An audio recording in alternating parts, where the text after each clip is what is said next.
السلام علیکم ورحمۃ اللہ وبرکاتہ۔ وعلیکم السلام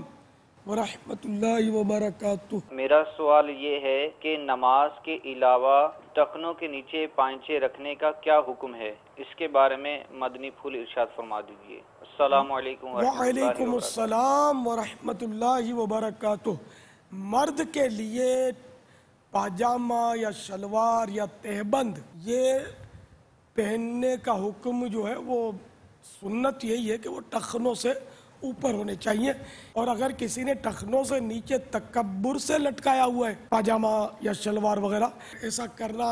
گناہ ہے، نماز بھی مکروہ تحریم ہو جائے گی کہ یہ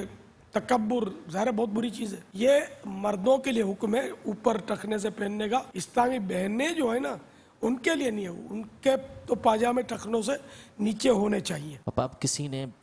سلوا لیے کپڑے، یا بعض افراد جو ہے وہ پینٹ پہنتے ہیں، اب وہ پینٹ ان کی ہے ہی اتنی لمبی کہ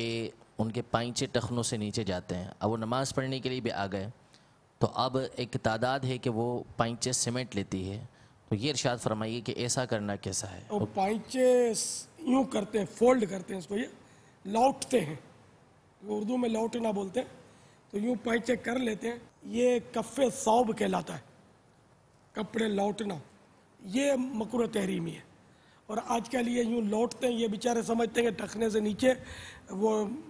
نماز کے لیے یہ مسئلہ، حالانکہ نماز کے ساتھ یہ مسئلہ خاص نہیں ہے۔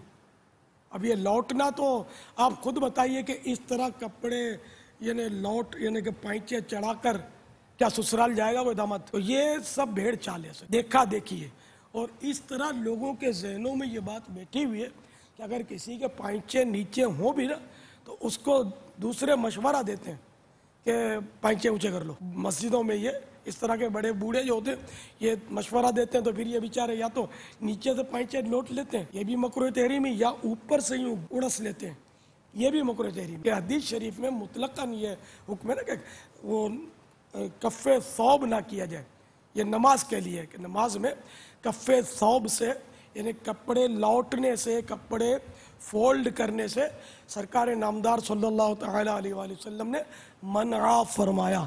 تو جو دوسروں کو اس طرح کا غلط مسئلہ بتا دیتے ہیں کہ تم یہ لوٹ لو، ان کو بھی توبہ کرنی چاہیے اور کسی مفتی سے رجوع کرنا چاہیے، علماء سے پوچھنا چاہیے کہ آیا یہ کپڑے نماز میں یوں کرواتے ہیں کیا یہ درست ہے بھی؟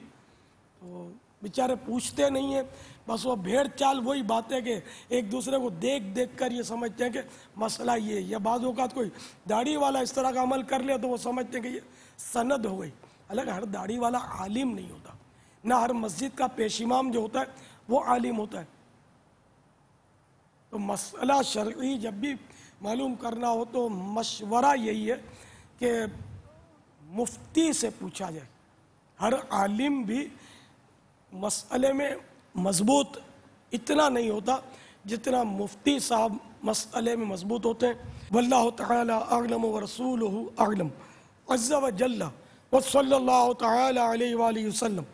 صلو علی الحبیب صلی اللہ علیہ وسلم۔ باپا یہاں پر بالخصوص ان اسلامی بھائیوں کی میں توجہ ضرور دلاؤں گا جو عموماً فجر کی نماز میں اس حال میں جاتے ہیں کہ دیکھا گیا ہے باپا، جو رات کو جو ان کو مطلب جو شلوار وغیرہ پہن کر یہ جو سوتے ہیں، یہ سوئے ہیں اور جب یہ فجر کے لیے جائیں گے تو اوپر ایک چھوٹا سا شرٹ چڑھا لیں گے، اور وہ شرٹ پہن کر نیچے شلوار، اوپر چھوٹی سی شرٹ جو پینٹ کے اوپر پہنی جاتی ہے، اور یہ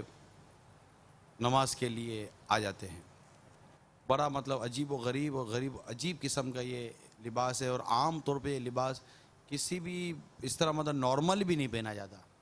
مگر یہ نماز کے لیے عموماً فجر کے لیے جو نماز پڑھتے ہیں یا گھر میں بھی جو فجر میں نماز پڑھتے ہیں، یہ بھی غور کر لیں کہ نماز میں اٹھ کر، نماز کے لیے اٹھ کر جو لباس کے آداب جو امیر اہل سنت نے بیان فرمائے ہیں اور اس کے متعلق جو احتیاطیں ارشاد فرمائی گئی ہیں، کیا نماز میں فجر میں بھی بالخصوص ہم اس کا اہتمام کر پاتے ہیں یا نہیں؟ بالکل، لباس بھی درست کرے اور